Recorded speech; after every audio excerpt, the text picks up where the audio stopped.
everybody, and thank you so much for coming along this afternoon. It looks like it might be raining shortly, so you can be nice and relaxed and sheltered, and I hope very entertained by what we're now going to offer you. I am the current LGBT Poet Laureate. It's a brand new post. I've held it for 1 year, and I've got it for another 2 years. So this is part of my remit to explore and celebrate our LGBT community's life. And of course, this particular individual is definitely worth celebrating. Edith Craig, and also the Smallhythe trio. The format for this afternoon is going to be that I'm going to have a little chat about my experience of researching, and then I'm going to read some poetry of the period, and then compare it with my own experience as a feminist and some of my own poetry as a feminist and a lesbian. So there'll be a contrast. And then I'm going to invite up to the stage Susanna Mayer, who's the curator of this beautiful property, and also Carla Danella, who's got a wonderful show in the summer house up the back there. And we're just going to sit and have a little chat about things Smallhythe trio. And then there'll be an opportunity for you to ask some questions. Okay, so as we probably do know, Edith Craig was the daughter of the celebrated actress Ellen Terry. Edie was an accomplished actress and dutiful daughter, accompanying her mother on many tours. After her mother's death, Edith devoted her life to preserving her mother's house as a lasting memorial and legacy to Ellen Terry's life and career. Edith, or Edie, as she liked to be called, was also a trained musician, respected director and costumier, a woman of many talents, although perhaps the most compelling thing about her is her ability to disrupt any preconception we may have about LGBT people, suffragettes, or women. It is her life, therefore, as a dramatist, suffragette and lesbian that I seek to explore and celebrate with you this afternoon. To say that Edith Craig had an unconventional personal life is putting it mildly. She lived with her 2 female lovers, Christabel Marshall, who liked to be known as Christopher St. John, and Claire Atwood, who liked to be known as Tony, for almost 50 years, initially in London and latterly in Priest's house just across the lawn from her mother's house for the last 46 years of her life. These 3 women came to be known as the Smallhythe trio. Edie was the linchpin, the sun and moon of this 3-way creative partnership. The other 2, her satellites. Chris was a writer and biographer, and Tony was already an established artist. They described themselves as Edie's serfs. Their creative output in terms of plays, pamphlets, and artistic productions was far-reaching and prolific. The period of history in which these women lived was a very, very different one than the one that women live in now. Women during that period, which flanked the First World War, were expected to keep quiet and obey the wishes of the menfolk, without question. Men were considered to be leaders, bosses, and the stronger and superior sex, whilst women were considered the fairer, weaker sex, whose role in life was to be good, obedient daughters, wives, and mothers. Edie, Chris, and Tony bucked vigorously against this trend.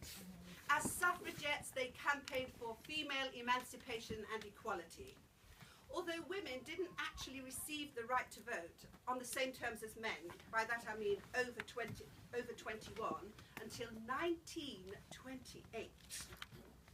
The trio set up a theatre company, Pioneer Players, which produced a prodigious amount of plays and pageants advocating the suffragette cause. During this period, women were not expected to have any kind of autonomous sexuality. Their sexuality was only in relation to men. And also, it wasn't even really discussed very much in that period at all. Edie, Chris and Tony guarded their private lives assiduously. Most of their personal correspondence to and about each other's intimate life together was deliberately destroyed. Fortunately, enough remains to give us a glimpse into the personal, domestic and intimate life they shared. Edie and Chris had been in a relationship for 17 years by the time Edie introduced Tony into it. Tony was warned that if Chris didn't like her, she'd have to go. As it happened, Chris did like her. Chris liked her very much. And Tony's mild, light-hearted nature became the perfect counterbalance to the Eddie and Chris's rather intense and volatile relationship. The three women worked together and also had spaces where they worked apart. They enjoyed gardening and being at home, receiving and entertaining friends and family. They also enjoyed a far-reaching coterie of lesbian friends, including Vita Sackville-West, Virginia Woolf, Radcliffe Hall, Una Trowbridge, Cicely Hamilton, to name just a few. Their domestic life in Priest's house, although primitive by our modern standards, not having running water or adequate plumbing, was nonetheless a haven of domestic love and friendship. Edie slept at the side of the house from which she could see her mother's old home. Christopher slept at the front of the house from which she could see who was approaching. And Tony slept in a little alcove in the hallway betwixt the two rooms. The Smallhythe trio lived, loved and worked together in a creative, productive and enduring partnership that lasted until Edie's death in 1947. As women, their contribution to history has been largely ignored or dismissed by male historians. As lesbians, their lives were rendered invisible. This year is the anniversary of the partial decriminalisation of the Homosexuality Act. This was a bill that applied only to male homosexuals, as lesbians were considered not to exist. I'm happy to say there has been an upsurge of interest in the lives of these pioneering women, particularly from the second waves of feminists who emerged in the 70s, of which I am one, who campaigned for equal pay and also recognition for women. As LGBT Poet Laureate, I am proud to be part of that monstrous regiment of women who changed the laws of our country in respect to our LGBT community and the personal and professional lives of women. Thank you.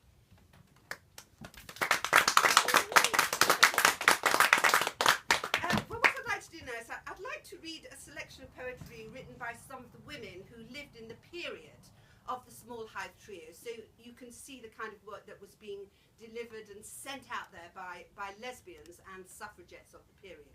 But first I'm going to read the poem that I set as the theme poem. I wrote this about my experience of being here, which has been absolutely fabulous. And I'm so grateful for the help of Suzanne and the National Trust, who've enabled me to research in this beautiful building and fascinating topic. So this poem is called The Smallhythe Trio. Edie, Christopher and Tony lived unconventional lives, known as the Smallhythe trio, women, workmates and wives. They rejected the traditional template of how a woman should be, wore trousers, wrote plays, were independent, fought for women's equality. Edie was a devoted daughter. Her mother, the actress Ellen Terry, whose home is now a museum enjoyed by you and me. This trio set the benchmark of what a woman could achieve. They threw away the corset of society's expectation and need. Thank you. And the next poem I'd like to... it's interesting because often when it's a small audience, people feel very shy about clapping. So whoever's leading the clapping out there, I love you. Not that it stops people in the discussion. I'm looking forward to hearing your questions later. So this next poem is written by a prominent suffragette of the period called Charlotte Perkins Gilman, who lived from 1860 to 1935. When the women's suffrage movement started, the reaction from men in general and the male press was absolute howling outrage. Those women were described as not real women, inhuman, monsters. It just makes me think in the 70s, the second wave of feminists were described as men haters, hairy-legged bra burners. So in that sense, not much has changed since. But this particular poet was a very witty woman. This is one of the poems she wrote called "Women Do Not Want It." When the women's suffrage argument first stood on its legs, they answered it with cabbages. They answered it with eggs. They answered it with ridicule. They answered it with scorn. They thought it a monstrosity that should not have been born. When the women's suffrage argument grew vigorous and wise, and was not to be answered by these opposite replies, they turned their opposition into reasoning severe upon the limitation of our God-appointed sphere. We were told of disabilities, a long array of these, till one could think that womanhood was merely a disease, and the maternal sacrifice was added to the plan of the various sacrifices we have always made to man. Religionists and scientists in amity and bliss, however else they disagreed, could all agree on this. And the gist of all their discourse, when you got down to it, was we could not have the ballot because we were not fit. They would not hear the reason. They would not fairly yield. They would not own their argument was beaten in the field. But time passes on, and some way we need not ask them now. Whatever ailed their arguments, we do not hear them now. You may talk of suffrage now with an educated man, and he agrees with all you say as sweetly as he can. 'Twould be better for us all, of course, if womanhood was free, but the women do not want it, and so it must not be. 'Tis such a tender thoughtfulness, so exquisite a care, not to pile on our frail shoulders what we do not wish to bear. But oh, most generous brother, let us look a little more. Have we women always wanted what you gave to us before? Did we ask for veils and harems in the oriental races? Did we beseech to be unclean, shut out of sacred places? Did we beg for scolding bridles and ducking stools to come, and clamour for the beating stick no thicker than a thumb? Did we ask to be forbidden from all the trades that pay? Did we claim the lower wages for a man's full work today? Have we petitioned for the laws wherein our shame is shown, that not a woman's child, nor her own body is her own? What women want has never been a strongly acting cause. When women have been wronged by man in churches, customs, laws, why should he find this preference so largely in his way, when he himself admits the right of what we ask today?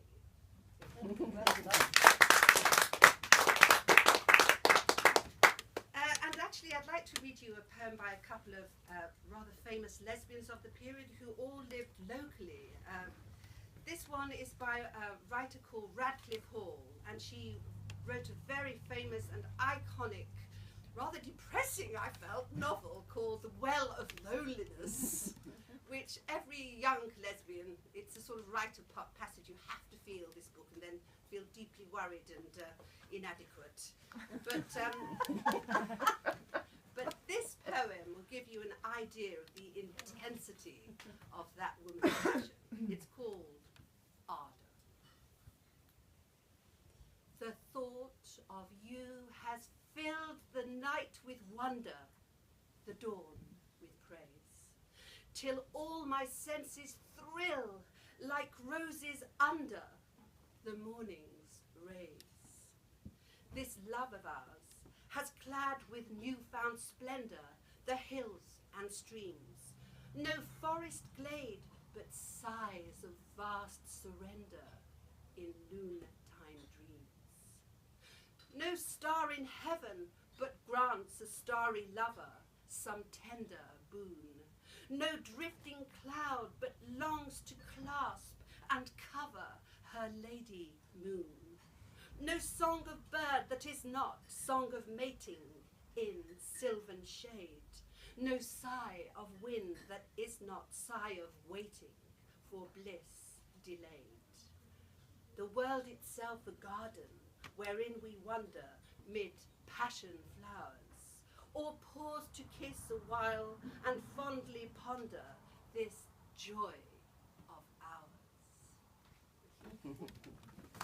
And this next poem is written by Vita Sackville-West, who lived not too far away in Sissinghurst with her husband. And they had a very successful marriage and loved and cared about each other and spent their whole life. They were best friends, but very much attracted romantically and sexually to their own sex.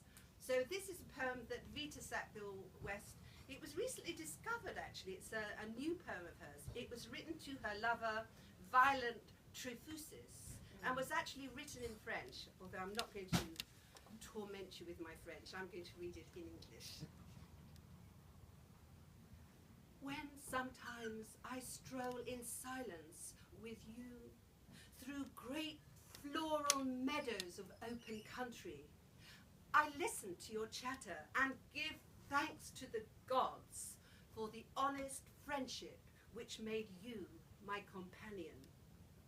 But in the heavy fragrance of intoxicating night, I search on your lip for a madder caress.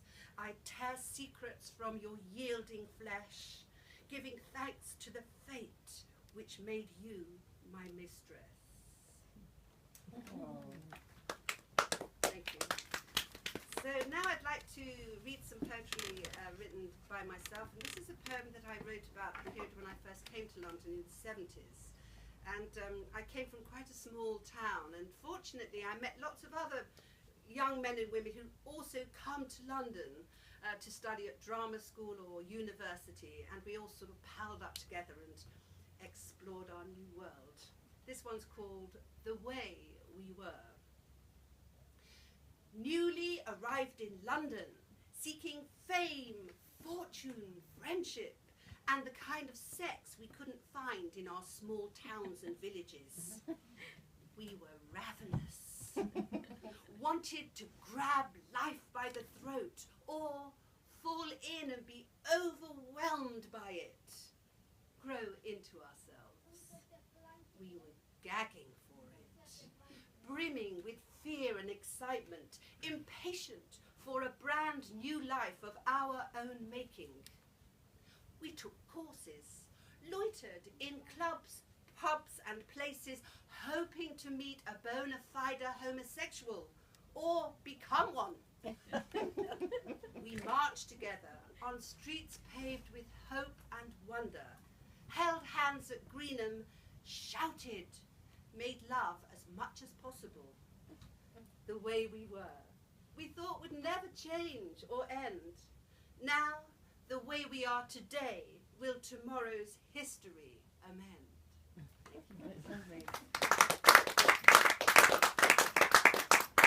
In my post, I have to write poetry for all the various events that happen, all the various prides, things that celebrate our community, national, international days, and also about events that have a massive impact on our community, like Orlando or Chechnya. So I've been writing poems for various prides all over the country for some time. And I've written a poem for London Pride this year, but it's still tightly under wraps.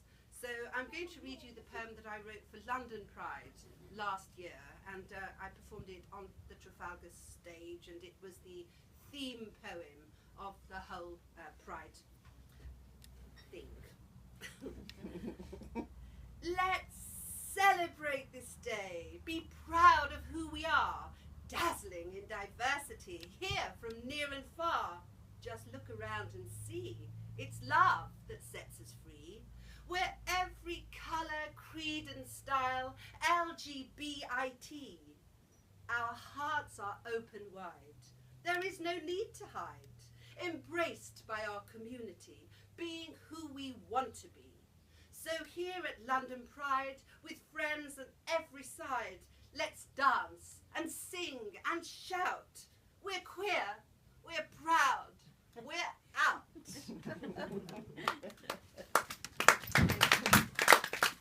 Actually, last year I was at the opening of the first Hastings Pride. I don't know if anyone went. Yeah. It was in the pedestrian area just outside Debenhams, and it was such a lovely event.